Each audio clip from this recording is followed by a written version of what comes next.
Board exam में आपका पत्र लेखन लिखने के लिए आता है, लेकिन आपकी किताब में 100 से ज्यादा पत्र दिए हैं। क्या भैया सब याद करना? बिल्कुल नहीं मेरे भाई, आपके लिए मैं छांट छांट के महत्वपूर्ण पत्र लेकर आया हूं। अगर आप इनको तैयार कर लेते हैं, इससे बाहर आपकी बोर्ड एग्जाम में नहीं आने वाला। और साथ ही साथ याद रखना, जब आप पत्र लेखन लिखते हैं तो आपकी एक समस्या आती है कि आपको पूरे नंबर नहीं मिलते। क्यों? क्योंकि आपको पत्र लेखन का सही फॉर्मेट नहीं पता रहता है। तो आपके गुलशन भैया यानी मेरे भाई मैं आज आपको महत्वपूर्ण पत्र के साथ साथ पत्र लेखन का बेस्ट फॉर्मेट क्या है वो भी बताने वाला हूं। तो अगर चैनल पे पहली बार है, चैनल को सब्सक्राइब कर लेना, वीडियो को पूरा देखना और हां लाइक जरूर कर लेना। तो सबसे पहले मेरे भाई महत्वपूर्ण पत्र की बात करें तो आपके बोर्ड एग्जाम में 3 तरह के पत्र आते हैं। एक आता है आपका प्रार्थना पत्र, दूसरा आता है शिकायती पत्र और तीसरा मेरे भाई आपका आता है अनौपचारिक पत्र। अगर प्रार्थना पत्र की बात करें तो ये 4 महत्वपूर्ण पत्र हैं, जिनमें मेरे भाई याद रखना 2 दिन के अवकाश लेने हेतु प्रधानाचार्य को प्रार्थना पत्र, आपके विद्यालय के पुस्तकालय में हिंदी की पुस्तकें एवं पत्र पत्रिकाओं का अभाव है उसके लिए पत्र,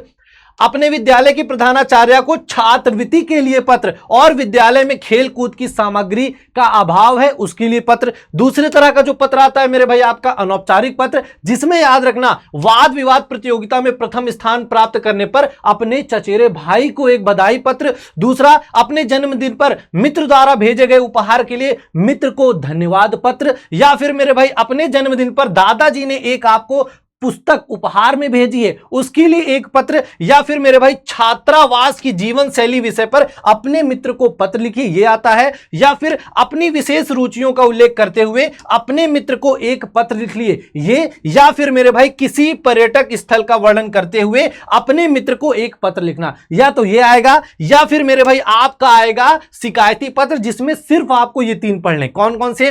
अपने गली मोहल्ले की नालियों की समुचित सफाई के लिए आपको एक पत्र लिखना है, किसको? नगर निगम को। इसके बाद आता है आपका राज्य परिवहन निगम के मुख्य प्रबंधक को बस चालक के अप्रशंसनीय व्यवहार के लिए एक पत्र, या फिर रेलवे के महाप्रबंधक को एक शिकायती पत्र। हां, अब ये महत्वपूर्ण पत्र हो गए हैं, अब इनको कैसे लिखना है? तो सबसे पहले मेरे भाई मैं आपका बात करता हूं जो आपका प्रधानाचार्य को आप पत्र लिखते हैं। अब इस पत्र को लिखने के लिए इसका फॉर्मेट आपको पता होना चाहिए। फॉर्मेट कैसे होगा कि सबसे पहले आपको लिखना है सेवा में, उसके बाद आपका प्रधानाचार्य और उसके बाद यहां पे आपको आपका विद्यालय का नाम।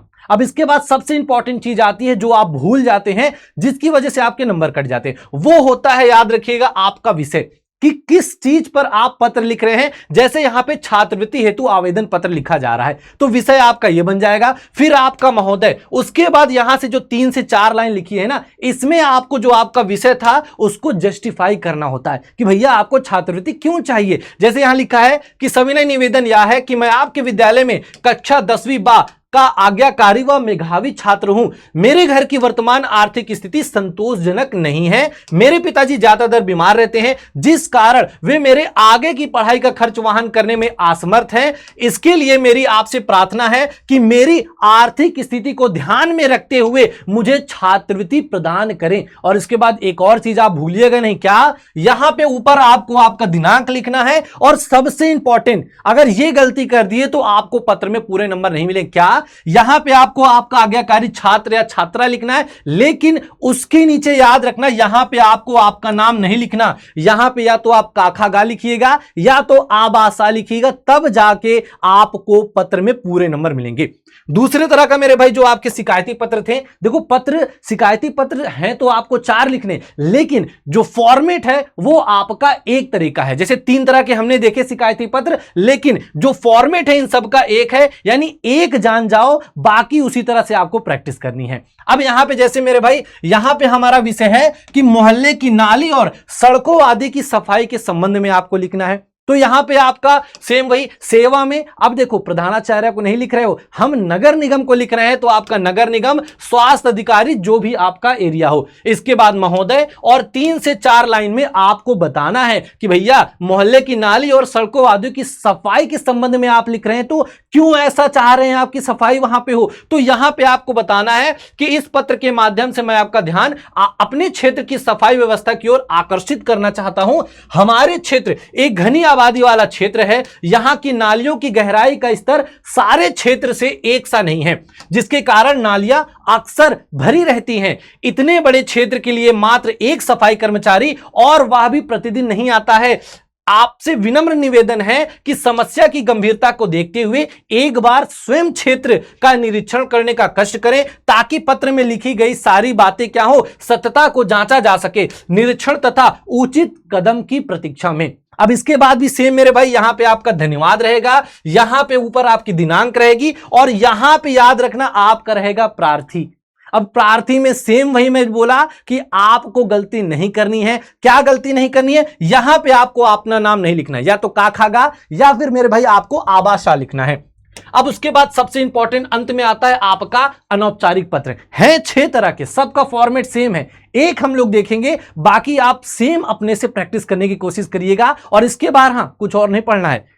तो सबसे पहले मेरे भाई अगर बात करते हैं तो इस वाले पत्र में हम क्या करेंगे, मेरे छात्रावास की जीवन शैली, इसके बारे में हम बता रहे हैं। तो सबसे पहले जब अनौपचारिक पत्र आता है उसमें क्या लिखना होता है आपको कि प्रिय मित्र नमस्कार, की आशा है तुम कुशलता पूर्वक होगे, यहां मैं भी कुशलता से हूं। मित्र, पिछले पत्र में तुमने मेरे छात्रावास की जीवन शैली को जानने की जिज्ञासा प्रकट की थी, अतः आज इस पत्र में मैं तुम्हें छात्रावास की जीवन शैली के विषय में बताता हूं। मित्र, छात्रावास का जीवन क्या है, वो अनुशासनबद्ध होता है, यहां प्रत्येक कार्य समय अनुसार होता है, वैसे अनुशासनबद्ध जीवन भी आनंदपूर्ण होता है। यहां प्रातः 5 बजे, मतलब कि सुबह से लेकर शाम तक का आपका जो भी दिनचर्या है वो आप इस पत्र में लिख रहे हैं, ठीक है। उठकर दैनिक क्रियाओं में निवृत्त होने के बाद मैदान में व्यायाम तथा खेल के लिए जाना पड़ता है। उसके बाद 6 बजे स्नान आदि कार्यों के बाद नाश्ता होता है, फिर 7:30 बजे सुबह तैयार होकर अपनी अपनी कक्षाओं में उपस्थित होना होता है। सुबह तैयार होकर अपनी कक्षाओं में उपस्थित होने के बाद बाकी खेल कूद जितनी भी चीजें हैं,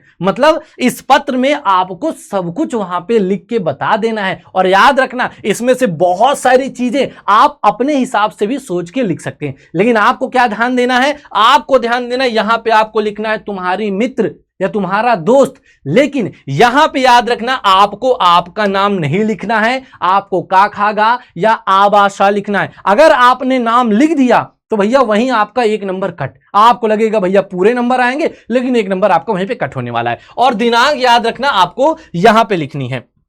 इसके बाद मेरे भाई ये आपके गुलशन भैया का टेलीग्राम है, इसको आप लोग जरूर फॉलो कर लीजिएगा, गुलशन सर हिंदी, ठीक है। इसका स्क्रीनशॉट ले लीजिएगा, क्योंकि जितने भी हिंदी से रिलेटेड आपकी चीजें आती हैं गुलशन भैया आपको यहीं पे भेज देते हैं, ठीक है। तो ये आप लोगों को कर लेना है। बाकी मेरे भाई आज का सेशन आपको कैसा लगा कमेंट करके जरूर बताइएगा, और अगले किस टॉपिक पे आपके गुलशन भैया आपके लिए वीडियो बनाए, क्या महत्वपूर्ण निबंध पे मैं एक वीडियो बना दूं? अगर बना दूं तो मेरे भाई कमेंट ज्यादा से ज्यादा करना, 500 से ज्यादा अगर आपके कमेंट आते हैं तो मैं आपके लिए एक निबंध पे, महत्वपूर्ण निबंध पे वीडियो बना दूंगा। बाकी इसके पहले मैंने महत्वपूर्ण लेखकों और कवियों का जीवन परिचय पे वीडियो बनाई है, तो वो आपका लिंक डिस्क्रिप्शन बॉक्स में मिल जाएगा, उनको देखिएगा। यह वीडियो अकेले मत देखना, अपने और भी दोस्तों को शेयर करना जो यूपी बोर्ड क्लास 10th के स्टूडेंट हैं और बोर्ड एग्जाम में पूरे नंबर पाना चाहते हैं।